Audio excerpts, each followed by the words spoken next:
was just walking it. So it's not exactly New York, but a lot of times when you see New York in the movies, it was shot right here on the Universal Metro sets. If you can make it here, you can make it anywhere, even if you make it here on the Universal lot. And these pictures are great examples of what it's like when they're actually setting up and getting ready to film out here, very active. They have to make it look like a real city street, so they bring out a lot of set decorations, benches, lampposts, intersection lights, hot dog stands, newsstands, you know it.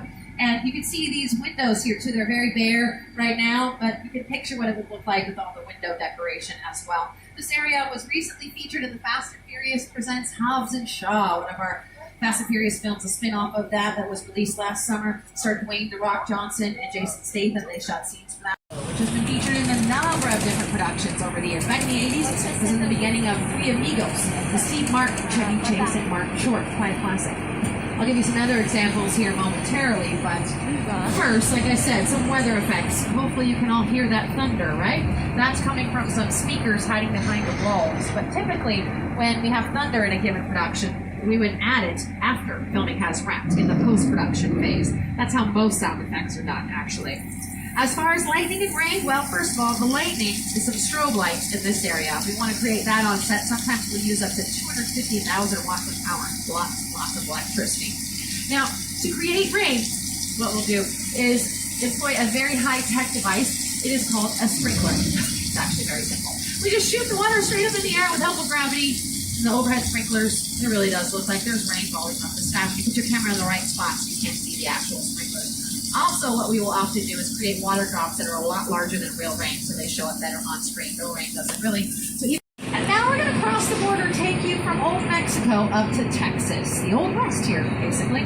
This area is still used for filming, even though these are some of the oldest sets that we have in our backlot. Last year, it was very frequently featured in Quentin Tarantino's 9th feature film, Once Upon a Time in Hollywood, starring A-listers Leonardo DiCaprio and Brad Pitt, who actually just won a Golden Globe for his performance in that movie. This area will also be seen in the upcoming adaptation of the book Call of the Wild, starring Harrison Ford. They've already released some trailers for that movie. Now, if you were to actually use these sets for filming and you want to make it look like the Old West, you'll decorate it, right? And you'll probably want to cover this whole paved road with dirt, so it looks a little like this.